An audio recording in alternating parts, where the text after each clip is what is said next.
उत्तर प्रदेश में सरकारी नौकरी के लिए जो भी भर्तियां आती हैं उसमें वेबसाइट भी अपना असहयोग ही व्यक्त करती है। फ्रेंड्स, यहां पर बात करेंगे वर्तमान में 68,500 के अंतर्गत री-कॉपी चेकिंग के अंतर्गत जितने भी अभ्यर्थी सफल हुए हैं वो लोग आवेदन नहीं कर पा रहे हैं। क्यों, इसी के बारे में चर्चा करेंगे। लेकिन उसके पहले अगर आप चैनल पर पहली बार हैं तो चैनल को सब्सक्राइब जरूर करें और बेल आइकन को भी जरूर चेक करें। अगर आपका बेल आइकन इस प्रकार से नहीं दिख रहा है तो दोबारा से प्रेस जरूर कर लें। तो फ्रेंड्स, आइए बात करते हैं यहाँ पर 4700 ऐसे अभ्यर्थियों के बारे में जो लोग कॉपी रीचेकिंग के बाद उत्तीर्ण हुए हैं और आज यानी कि 5 मार्च को दिन में लगभग 10:30 बजे तक ही वो आवेदन कर सकेंगे, क्योंकि वेबसाइट यहाँ पर दिन में 10:30 बजे तक ही काम करेगी। लेकिन यहाँ पर ना तो ओटीपी मिल पा रही है और अगर ओटीपी मिल भी जा रही है, फॉर्म कंप्लीट हो भी जा रहा है तो उनको फाइनल पेमेंट नहीं मिल रहा है। और अकॉर्डिंग टू रूल अगर फाइनल पेमेंट नहीं मिल रहा है तो इसका मतलब आपका फॉर्म इनकम्प्लीट है। हालांकि इसको लेकर दिन भर यानी कि 4 मार्च को पूरे दिन अभ्यर्थियों ने चक्कर लगाए हैं संबंधित अधिकारियों के जो ऑफिस है वहां पर, लेकिन फिर भी इस समस्या का निजात उन्हें नहीं मिल सका है, इस समस्या का हल उन्हें नहीं मिल सका है। उनसे कहा जा रहा है कि निश्चित रूप से आपने अपना मोबाइल नंबर ही बदल दिया होगा। मतलब ये कि जो गलतियां की जाती हैं आयोग की ओर से, उन गलतियों का ठीकरा कहीं न कहीं अभ्यर्थियों के मत्थे लाकर फोड़ दिया जाता है। दूसरी बात यह है कि गलतियां कई बार आयोग की तरफ से होती हैं तो उसमें तुरंत सुधार कर लिया जाता है, लेकिन अभ्यर्थी की एक गलती भी नहीं चलती है। तो यह एक असहयोग की भावना है और इस पर निश्चित रूप से आयोग के साथ साथ सरकार को भी विचार करना चाहिए। फ्रेंड्स, बात करते हैं यहाँ पर लोअर पीसीएस के बारे में। तो परीक्षा जून से लेके जुलाई या फिर अगस्त में हो सकती है। निश्चित रूप से इस परीक्षा की अगर डेट की बात करें तो आप ये मान के चलें कि परीक्षा जो होगी वो जुलाई में हो सकती है। तो मतलब मिला जुलाकर आपके पास अभी काफी वक्त है। अगर आप जीरो लेवल पर भी हैं तब भी लोअर पीसीएस की इस परीक्षा को क्रैक करना कोई बड़ी बात नहीं है।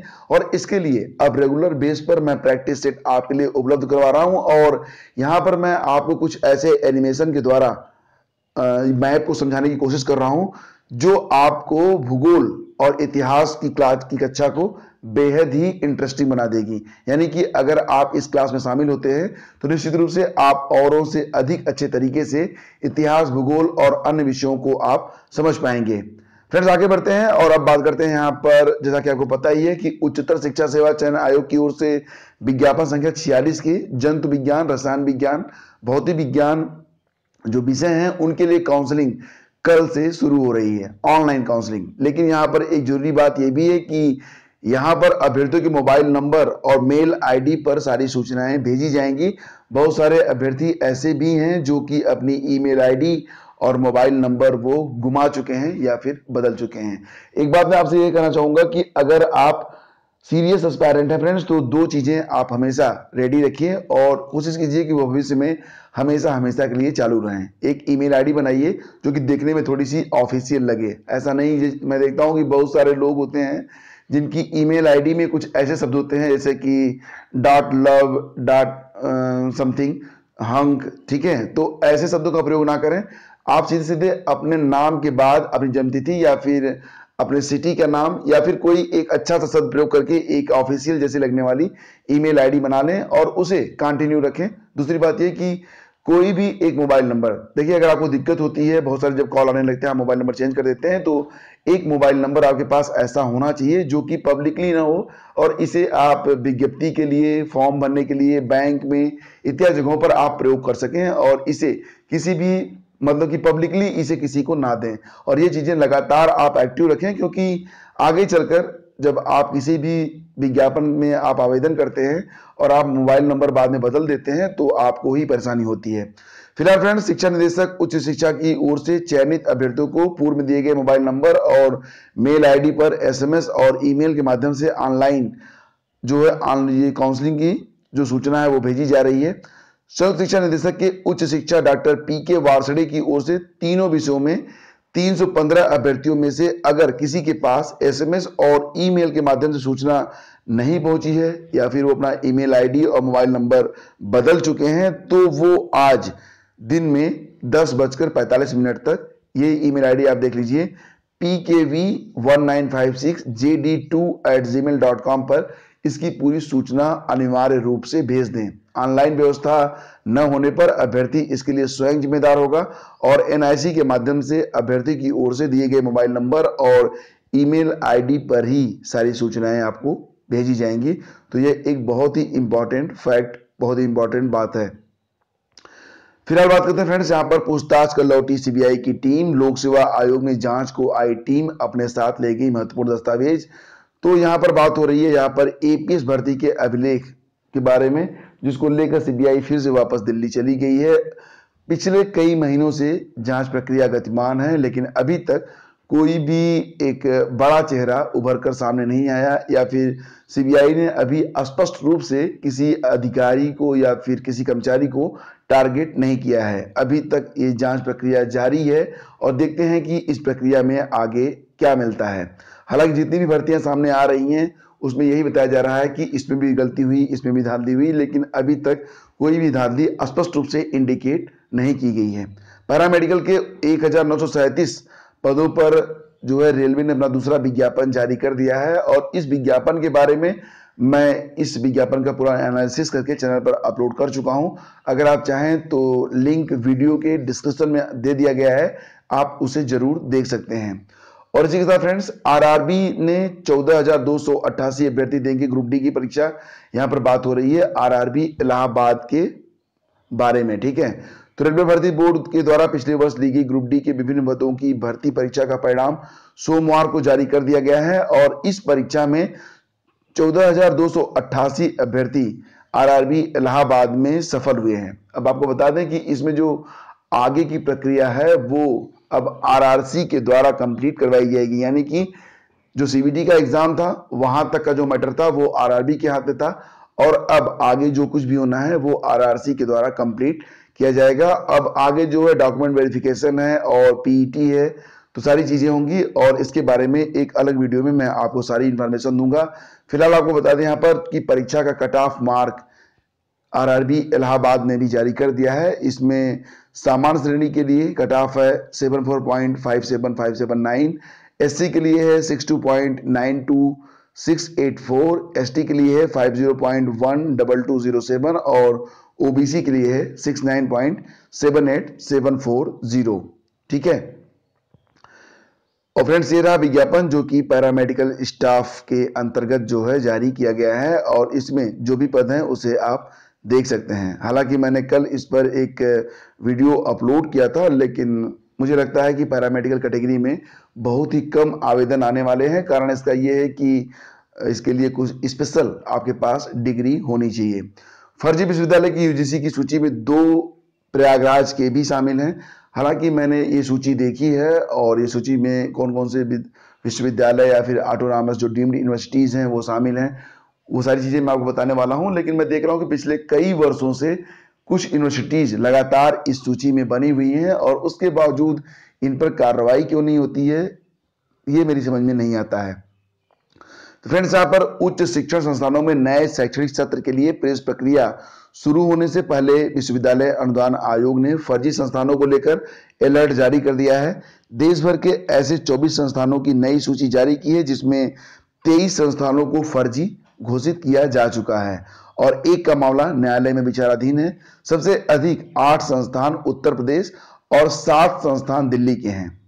प्रयागराज की भी 2 संस्थाओं का नाम इसमें शामिल है। यूजीसी के मुताबिक इस सूची फरवरी 2019 की स्थिति में तैयार की गई है और उत्तर प्रदेश के वाराणसी संस्कृत विश्वविद्यालय वाराणसी और जगतपुरी दिल्ली, महिला ग्राम विद्यापीठ और विश्वविद्यालय Prayagraj, Gandhi Hindi Vidyapeeth Prayagraj, national university of electro complex homoeopathy Kanpur, Netaji Subhash Chandra Bose university open university Achaltal Aligarh, Uttar Pradesh Vishwavidyalaya Kosikala Mathura, Maharana Pratap शिक्षा निकेतन विश्वविद्यालय प्रतापगढ़ और इंद्रप्रस्थ शिक्षा परिषद इंस्टीट्यूशनल एरिया खोड़ा मानकपुर नोएडा फेज 2 फर्जी बताए गए हैं।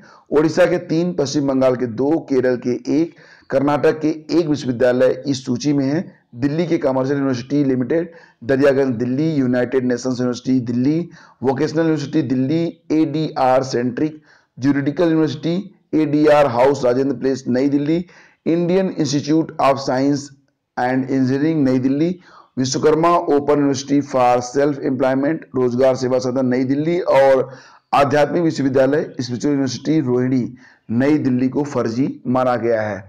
इसके बारे में आप यूजीसी की ऑफिशियल वेबसाइट पर भी विजिट करके सारी इंफॉर्मेशन को प्राप्त कर सकते हैं। तो फ्रेंड्स, जैसा कि आपको पता ही है कि आज यानी कि 5 मार्च को दिन में 10:15 बजे के आसपास, जैसा कि जज साहब ने कहा था 1 मार्च को, तो नई डेट लगाई गई थी और आज TGT 2016 बायोलॉजी के बारे में कोई निर्णय आपको मिल सकता है। यानी कि ये परीक्षा अगर साथ साथ नहीं हो रही है, हालांकि साथ साथ होने की उम्मीद बेहद कम है। कारण इसका ये है कि TGT 2016 की जो परीक्षाएं हैं वो 8 और 9 मार्च को होनी है। लेकिन जरूरी बात यहाँ पर यह है कि क्योंकि अभी तक किसी भी बायोलॉजी के स्टूडेंट को उनका जो है एडमिट कार्ड प्राप्त नहीं हुआ है, तो ये परीक्षा फिलहाल लग रहा है कि अगर होगी तो आगे की डेट में हो सकती है। फिलहाल आज इस पर सुनवाई होनी है। साथ ही साथ फ्रेंड्स, एक चीज और भी है कि अगले 15 दिनों में यूपी बोर्ड का रिजल्ट भी जारी करना है। तो इसके लिए बात ये हो रही है यहाँ पर कि बहुत सारे कॉलेज हैं जो कि TGT की परीक्षा में व्यस्त रहेंगे, बहुत सारे ऐसे टीचर भी होंगे जो कि इसमें पर्यवेक्षक की भूमिका निभाएंगे। तो थोड़ी सी खलल तो निश्चित रूप से TGT की वजह से पड़ेगी यूपी बोर्ड की परीक्षाओं के कॉपियों के मूल्यांकन में। तो फिलहाल जो कुछ भी होगा ये डिपेंड करता है मैनेजमेंट पे। यहाँ पर ये ही एक इंपॉर्टेंट न्यूज़ थी और ये मैंने आपको बता दी। बिहार में अमीन के पदों पर मौका दिया गया है। 4,950 पद हैं कुल, और ये जो पद हैं फ्रेंड्स वो विशेष सर्वेक्षण अमीन है लेकिन संविदा पर हैं। मान्यता प्राप्त संस्थान से सिविल इंजीनियरिंग में अगर आप डिप्लोमा रखते हैं तो आप इस पर आवेदन कर सकते हैं। उम्र सीमा 18 से 37 वर्ष। मैट्रिक और सिविल इंजीनियरिंग डिप्लोमा में प्राप्त प्रतिशत प्राप्तांक के आधार पर तैयार की गई मेधा सूची से चयन किया जाएगा। यानी कि परीक्षा नहीं होगी, डायरेक्टली आपके एकेडमी के आधार पर आपका चयन किया जाएगा। और जो ऑफिशियल वेबसाइट है इसके लिए www.lrc.bis.nic.in पर 1 अप्रैल तक आप इस पर आवेदन कर सकते हैं और पूरी इंफॉर्मेशन आप ऑफिशियल वेबसाइट पर जाकर ले सकते हैं। प्राचार्य भर्ती को देनी होगी योग्यता परीक्षा। बात यहाँ पर हो रही है अशासकीय महाविद्यालयों में प्राचार्य बनने के इच्छुक उम्मीदवारों को किसी विषय की नहीं बल्कि प्रशासनिक क्षमता, वित्तीय प्रबंधन और नीति नियम आदि बिंदुओं पर लिखित परीक्षा देनी होगी। यानी कि इसके लिए सिलेबस जो होगा वो तैयार हो चुका है और प्रश्न पत्र में GS यानी कि सामान्य अध्ययन के खंड से प्रश्नों के उत्तर अनिवार्य होंगे। UPSC ने परीक्षा का कार्यक्रम और पाठ्यक्रम दोनों तैयार कर लिया है, जिसमें 15 को ऑनलाइन विज्ञापन के साथ जारी किया जाएगा। UPSC की ओर से विज्ञापन संख्या 48 के तहत 290 रिक्तियों पर प्राचार्य भर्ती की प्रक्रिया तय की गई है। 15 मार्च से 15 अप्रैल तक रजिस्ट्रेशन और 17 अप्रैल तक आवेदन होना है। इस परीक्षा के जरिए प्रदेश के अशासकीय महाविद्यालयों में प्रिंसिपल पद पर नियमित चयन होगा। हालांकि इसके बाद भी 41 पद रिक्त ही रहेंगे क्योंकि महाविद्यालयों की संख्या 331 है और भर्ती में आवेदन करने वालों की जो प्रश्न पत्र बनाया गया है उसका पाठ्यक्रम ही विभिन्न विषयों से हटकर है। अभ्यर्थियों को प्रशासनिक एप्टीट्यूड योग्यता, वित्तीय प्रबंधन, विधिक पक्ष, नीति और नियमों की जानकारी आवश्यक है। उसी आधार पर यहाँ पर प्रश्न आपसे पूछे जाएंगे। इसके अलावा सामान्य अध्ययन के प्रश्नों वाला जो खंड होगा वो अनिवार्य रहेगा। लिखित परीक्षा में उत्तीर्ण अभ्यर्थियों का साक्षात्कार भी होगा। पूरे पाठ्यक्रम को विज्ञापन के साथ जारी किया जाना है। सचिव वंदना त्रिपाठी ने बताया कि प्रिंसिपल भर्ती का पाठ्यक्रम रेडी है, अनुमोदन हो चुका है और इसी के आधार पर क्वेश्चन पेपर बनाया जाएगा। अशासकीय महाविद्यालयों में नियमित प्रिंसिपल की भर्ती करीब 15 साल से नहीं हुई है। UPSC की असिस्टेंट प्रोफेसर भर्ती के लिए 2003 में निकले विज्ञापन के बाद अब प्रिंसिपल की जो है भर्ती होने जा रही है। और फ्रेंड्स, इसी के साथ आपको बता दें कि परिणाम से पहले ही 6.5 लाख फेल। बात हो रही है यहाँ पर यूपी बोर्ड की परीक्षाओं में कुल लगभग 6.5 लाख लोगों ने जो है वो परीक्षा छोड़ दी है और अब उनका जो है फेल होना निश्चित माना जा रहा है।